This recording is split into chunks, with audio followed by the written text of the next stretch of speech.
নমস্কার, আমার নতুন আরেকটি রেসিপিতে আপনাদের স্বাগত। আজকে আমি ভাত দিয়ে দুর্দান্ত স্বাদের একটা পিঠের রেসিপি শেয়ার করছি। আশা করছি আপনাদের খুবই ভালো লাগবে। রেসিপিটা প্রথম থেকে শেষ পর্যন্ত স্কিপ না করে দেখার অনুরোধ রইল। ভালো লাগলে অবশ্যই লাইক কমেন্ট শেয়ার করে সাবস্ক্রাইব করে নেওয়ারও অনুরোধ রইল। পিঠের এই রেসিপির জন্য নিয়ে নিয়েছি বেঁচে যাওয়া এক বাটি ভাত, মানে দুপুরে কিংবা রাত্রে খাওয়ার পরে যে অবশিষ্ট ভাত থাকে সেই ভাত। তো এই ভাতগুলোকে না ফেলে দিয়ে দারুণ স্বাদের একটা পিঠে বানিয়ে নেব। তার জন্য প্রথমে আমি একটা মিক্সির ছোটো জার নিয়ে নিলাম, আর তার মধ্যে এভাবে ভাতগুলোকে দিয়ে অল্প একটু জল দিয়ে দেব। যতটা সম্ভব জল না দেওয়া যায় সেটারই চেষ্টা করেছি। আর অল্প একটু নুন দিয়ে মিক্সির বাটির ঢাকনা বন্ধ করে একটা পেস্ট বানিয়ে নিয়েছি। আর পেস্টটা হতে হবে একেবারে স্মুথ। দেখতেই পাচ্ছেন একেবারে শুকনো শুকনো করে এই পেস্টটা বানিয়েছি। ভাতের এই পেস্টগুলোকে একটা আলাদা পাত্রের মধ্যে বের করে নিতে হবে। সমস্ত ভাতের পেস্ট এই থালার মধ্যে বের করে নিয়েছি। এখন এর মধ্যে দিয়ে দেব ময়দা। এখন আমি 3 টেবিল চামচ ময়দা দিয়ে এটাকে খুব ভালো করে মেখে নিতে হবে। ভাতের এই পেস্ট খুব চিটচিটে আর আঠালো হয়, তাই এর মধ্যে যতটা পরিমাণ ময়দা দিয়েছি এইভাবে খুব ভালো করে মেখে নেওয়ার পর আর যদি প্রয়োজন হয় তাহলে আবারও কিন্তু অল্প একটু ময়দা দিতে হতে পারে। এই কারণে ভাতের পেস্ট বানানোর সময় যতটা সম্ভব কম জল ইউজ করতে হবে। কিছুটা মাখিয়ে নেওয়ার পর আবার মনে হলো অল্প একটু লাগবে, তার জন্য আবারও 2 চামচ দিয়ে খুব ভালো করে মেখে নেব। এতে কিন্তু এক্সট্রা কোনো জলের প্রয়োজন হবে না। এই ভাতের পেস্টের মধ্যেই অল্প অল্প ময়দা দিয়ে খুব ভালো করে মেখে নিলে এইভাবে একটা ডো রেডি হয়ে যাবে। ডোটা রেডি হয়ে যাওয়ার পর হাত দিয়ে কিছুক্ষণ এইভাবে ঠেসে নিতে হবে। আর ডোটা দেখুন একেবারে স্মুথ। ডোটাকে কিছুক্ষণ ঢাকা দিয়ে রেখে দেব। 10 মিনিট মতো ঢাকা দিয়ে রেখে দিয়েছিলাম। এখন আমি ঢাকনা খুলে আপনাদেরকে দেখাচ্ছি। আর ঢাকনা খুলে আবারও কিছুক্ষণ এইভাবে ঠেসে নিয়েছিলাম। তারপর ছোট ছোট লেচি কেটে নিতে হবে। আপনারা বিভিন্ন ধরনের পিঠা খেয়েছেন, সুজি, ময়দা, চালের গুঁড়ো, তবে ভাতের এই পিঠাগুলো কিন্তু স্বাদে যেমন সুন্দর হয় তেমনি একেবারে নরম তুলতুলে হয়। তো ছোট ছোট লেচি কেটে এইভাবে হাতের তালুর সাহায্যে গোল করে নিয়েছি। গোল করে একটু চ্যাপ্টা করে নিয়েছি। আর এখানে রয়েছে কিছুটা পরিমাণ নারকেলের পুর। নারকেলের পুর আগের রেসিপিতে আমি দেখিয়ে দিয়েছি। আশা করছি আপনারা দুধ পুলির রেসিপিটা দেখেছেন, আর সেই রেসিপিতে আমি দেখিয়ে দিয়েছি নারকেলের পুর কিভাবে বানিয়েছি। লেচিটাকে গোল করে চ্যাপ্টা করে নেওয়ার পর পুরো আঙুলের সাহায্যে এইভাবে ঘুরিয়ে ঘুরিয়ে গোল করে একটা বাটির মতো শেপ দিয়ে নিয়েছি। আর তার মধ্যে দিয়ে দিলাম নারকেলের এই পুর।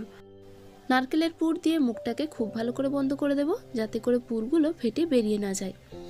এইভাবে ঠিক টিপে টিপে পুরো মুখটাকে সিল করে দেব। মুখটাকে বন্ধ করে দেওয়ার পর এর মধ্যে একটা ডিজাইন দেব, সেটা আশা করছি আপনারা খুব সহজেই বুঝতে পারছেন। একেবারেই সহজ। এইভাবে মাঝখানে মাঝখানে একটুখানি আঙুল দিয়ে চেপে দিয়েছি, আর দেখুন সুন্দর একটা ডিজাইন তৈরি হয়ে গেছে। আরও একটা লেচি গোল করে আমি ঠিক একইভাবে বাটির মতো করে নেব। তার মধ্যে আবারও পুর দিয়ে ঠিক একইভাবে যেমন পুলি পিঠা হয় তেমনি রেডি করে নেব। বেঁচে যাওয়া ভাত দিয়ে পিঠা বানিয়ে কাউকে খাওয়ালে সহজেই ধরতে পারবে না যে এটা ভাতের তৈরি পিঠা। তো যাই হোক, এইভাবে মুখটাকে বন্ধ করে নেব ঠিক আগের মতোই। খুব ভালো করে চেপে চেপে মুখটাকে আটকে দিয়েছি। আর এবারে আমি একটা আলাদা ডিজাইন দেখাবো, সেটাও কিন্তু খুবই সোজা, আপনারা যে কেউ করে নিতে পারবেন। কাঁটা চামচ নেবেন, কাঁটা চামচ নিয়ে এইভাবে কাঁটার দিকটাকে একটু চেপে দিলেই খুব সুন্দর একটা ডিজাইন তৈরি হয়ে যাবে। দেখুন ডিজাইনটা কিন্তু বেশ সুন্দর হয়েছে। কথায় আছে না, পেহলে দর্শনধারী তো ফির গুণ বিচারি। তো প্রথমে দেখতে ভালো হতে হবে, তারপরে তো খেয়ে বলবেন যে কতটা সুন্দর হয়েছে। তার জন্য আমি নিয়ে নিয়েছি ধনেপাতা। ধনেপাতা দেখবেন ফুল হয়ে গেলে ডগার দিকটা এরকম সরু সরু পাতা বেরোয়, সেই পাতাগুলো নিয়ে নিয়েছি। পাতাগুলোকে নিয়ে এইভাবে কেটে সুন্দরভাবে একটা বসিয়ে দিলাম। আর এই ধরনের পিঠার উপর পাতাগুলো বসাতেও কিন্তু খুব একটা ঝামেলার নয়, একটুখানি চাপ দিলেই খুব সুন্দরভাবে বসে যাবে। আর ওপরে দিয়ে দিলাম ফুলের একটা পাপড়ি। পাপড়ি কিংবা পাতা একটুখানি প্রেস করলেই পিঠের উপর খুব সুন্দরভাবে বসে যাবে। আরও একটা পিঠার উপর আমি বসিয়ে দিলাম ধনেপাতা, আর তার ওপরে ঠিক একইভাবে আমি একটা ফুলের পাপড়ি দিয়ে দিলাম।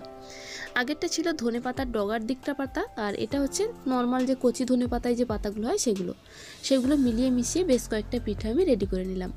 দেখুন দেখতে কতটা সুন্দর হয়েছে। এইভাবে কোনো গেস্টকে যদি প্লেটে করে সাজিয়ে দেওয়া যায় তাহলে কিন্তু সে খাবে পরে আগে কিন্তু দেখতেই থাকবে। পিঠাগুলো রেডি হয়ে যাওয়ার পর কড়াইয়ের মধ্যে বেশ কিছুটা পরিমাণ জল দিয়ে দিলাম, আর জলটাকে একটুখানি গরম করে নিয়েছি। এখন আমি বসিয়ে দিলাম একটা ছিদ্রযুক্ত থালা। এরপরে আমি রেডি করে রাখা পিঠাগুলোকে এক এক করে থালার মধ্যে সাজিয়ে দেব। সমস্ত পিঠাগুলোকে খুব সুন্দরভাবে এইভাবে সাজিয়ে নিয়েছি, তবে খেয়াল রাখবেন যাতে গায়ে গায়ে না লেগে যায়, তাতে করে পিঠেগুলো ভেঙে যাবে। তো এখন সাজিয়ে নেওয়ার পর একটা ঢাকনা দিয়ে ঢাকা দিয়ে দিলাম। আর 10 মিনিট স্টিম দেওয়ার পর আমি থালাটাকে তুলে আপনাদেরকে দেখাচ্ছি পিঠেগুলো ঠিকঠাক সেদ্ধ হয়েছে কিনা। এইভাবে আছাড় মারবেন আর একটুখানি টিপে টিপে দেখলেই বোঝা যাবে পিঠেগুলো সেদ্ধ হয়েছে কিনা। এখন আমি বের করে নিয়েছি একটা প্লেটের মধ্যে। এখন কেটেও দেখিয়ে দেবো ভেতরটা কতটা সুন্দর হয়েছে, আর খুব সুন্দরভাবে যে সেদ্ধ হয়েছে সেটা আপনারা দেখলেই বুঝতে পারবেন। পিঠেগুলোকে ভাপিয়ে নেওয়ার পরও কিন্তু ফুল আর পাতার কালার একেবারেই চেঞ্জ হয়নি। পিঠার এই রেসিপিটা বাড়িতে একবার হলেও বানিয়ে দেখতে পারেন, আর বাড়িতে বানালে অবশ্যই কমেন্ট বক্সে কমেন্ট করতে ভুলবেন না খেয়ে আপনাদের কেমন লাগলো। এমনই নিত্য নতুন রেসিপির আপডেট পেতে আজই আমার চ্যানেলটিকে সাবস্ক্রাইব করে রাখুন, আর পাশে থাকা বেল আইকনটিকে অবশ্যই অন করে রাখবেন সবার আগে নোটিফিকেশন পাওয়ার জন্য। ভিডিওটি শেষ পর্যন্ত দেখার জন্য আপনাদের অসংখ্য ধন্যবাদ।